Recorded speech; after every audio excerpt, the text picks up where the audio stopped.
નમસ્કાર, S live web channel news બુલેટિનમાં આપનું સ્વાગત છે। જોઈએ આજના મુખ્ય સમાચાર। ગોધરામાં મોદી વાઘેલાના ઉપવાસ 6ની અટકાયત। દિલ્હી સહિત સમગ્ર ઉત્તર ભારતમાં ધુમ્મસનો કહેર। 6 થી વધુ ફ્લાઇટો રદ। જીટીયુના પ્રથમ પદવીદાન સમારોહમાં 52 વિદ્યાર્થીઓને ગોલ્ડ મેડલ એનાયત। ટ્રેનના એસી વર્ગના પ્રવાસીઓ માટે આઈડી પ્રૂફ ફરજિયાત। સેન્ટ ઝેવિયર્સ કોલેજમાં રાષ્ટ્રીય સ્તરની પરિષદનું આયોજન। જોઈએ સમાચાર વિગતવાર। 10 વર્ષ પહેલા થયેલા રમખાણો બાદ આજે ગોધરામાં જુમ્માના દિવસે મુખ્યમંત્રી નરેન્દ્ર મોદી સદભાવના ઉપવાસ ઉપર જ્યારે કોંગ્રેસના વરિષ્ઠ નેતા અને ગુજરાતના પૂર્વ મુખ્યમંત્રી શંકરસિંહ વાઘેલા સત્કર્મ ઉપવાસ ઉપર બેસતા ભારે ઉત્તેજનાભર્યો માહોલ છે। નરેન્દ્ર મોદી આજે સવારે ગોધરામાં પહોંચતા જ સામાજિક સંસ્થાઓ દ્વારા વિરોધ પ્રદર્શન કરવામાં આવતા 6 કાર્યકર્તાઓની અટકાયત કરવામાં આવી છે। ગોધરામાં મોદીનું પરંપરાગત રીતે સ્વાગત કરવામાં આવ્યું હતું તો બીજી તરફ કોંગ્રેસના સત્કર્મ ઉપવાસમાં અગ્રણી નેતાઓ તેમજ સ્થાનિક કાર્યકરો મોટી સંખ્યામાં ઉપસ્થિત રહ્યા હતા। ગોધરામાં 27 ફેબ્રુઆરી 2002માં થયેલા કોમી રમખાણોની 10મી વર્ષના એક મહિના અગાઉ આજે યોજાયેલા ઉપવાસને પગલે કોઈ અણબનાવ ન બને તે માટે સઘન સુરક્ષા વ્યવસ્થા ગોઠવવામાં આવી છે। સાથે સીસીટીવી કેમેરા પણ લગાવાયા છે।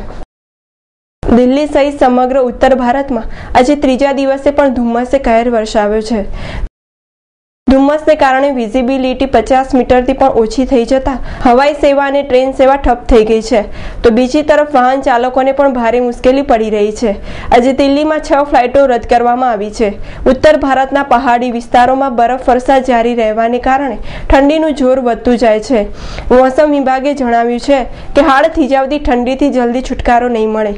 આ વર્ષે માર્ચ મહિના સુધી ઠંડીનો કહેર ચાલુ રહેશે।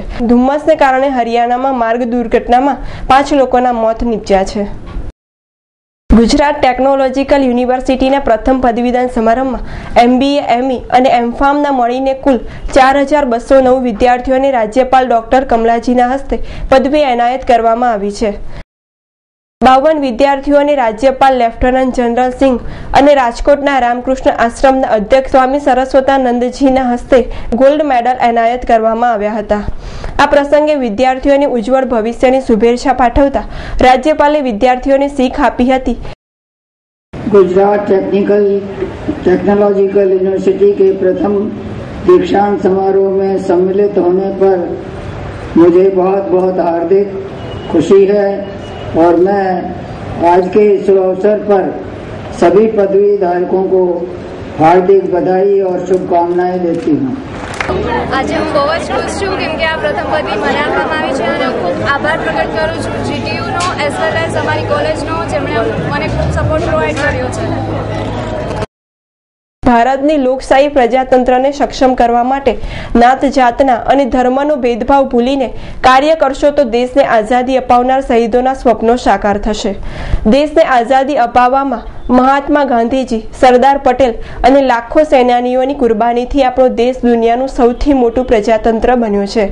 જીટીયુના પદવીદાન સમારોહ પ્રસંગે NSUIના વિદ્યાર્થીઓએ દેખાવો કર્યા હતા અને 3 મુખ્ય માંગણીઓ દોહરાવી હતી। રેલવે ટિકિટના ગેરકાયદે વપરાશના વધતા બનાવોના પરિણામે એસી વર્ગના બધા પ્રવાસીઓ માટે ઓળખ સાબિતી રાખવાનું ફરજિયાત બનાવ્યું છે। આ નિયમ 15મી ફેબ્રુઆરીથી અમલી બનશે। અત્યાર સુધી આ નિયમ માત્ર ઈ-ટિકિટ આપવા તત્કાળ ટિકિટ લઈને પ્રવાસ કરનારાઓને જ લાગુ પડતો હતો। આઈડી પ્રૂફ રૂપે મતદાર ID card, PAN card, passport, driving licence, રાષ્ટ્રીયકૃત બેંકની ફોટોવાળી પાસબુક યોગ્ય ગણાશે। ટિકિટની તબદીલી, ટિકિટના કાળા બજાર તેમજ દલાલોના વધતા પગ પેસારાને કારણે રેલવે મંત્રાલયે આ નિર્ણય લીધો છે। બાયોટેકનોલોજીના વિકાસમાં કેન્દ્રવર્તી ગણાતી એવી ટેકનોલોજી વનસ્પતિ પેશી સંવર્ધન પદ્ધતિ ઉપર સેન્ટ ઝેવિયર્સ કોલેજ અને તેના સંશોધન કેન્દ્ર Loyola centre for research and development દ્વારા impact of plant tissue culture on advances in plant બાયોલોજીના વિષય ઉપર 19મી થી 21મી જાન્યુઆરી 2012 દરમિયાન રાષ્ટ્રીય સ્તરે પરિષદ યોજાયેલ છે। વનસ્પતિ પેશી સંવર્ધન પદ્ધતિના વિષયમાં સંશોધન કરનારા સ્થાપકો અને વૈજ્ઞાનિકો તેમજ અન્ય વિષય નિષ્ણાતોનું બનેલ મંડળ plant tissue culture association of India દ્વારા આ પરિષદ અહીં સેન્ટ ઝેવિયર્સ કોલેજ ખાતે યોજવાનું સન્માન એનાયત કરવામાં આવ્યું છે। એસોસિએશનની વાર્ષિક મીટિંગ આજે સેન્ટ ઝેવિયર્સ કોલેજ અમદાવાદ ખાતે આયોજિત કરાયેલ છે।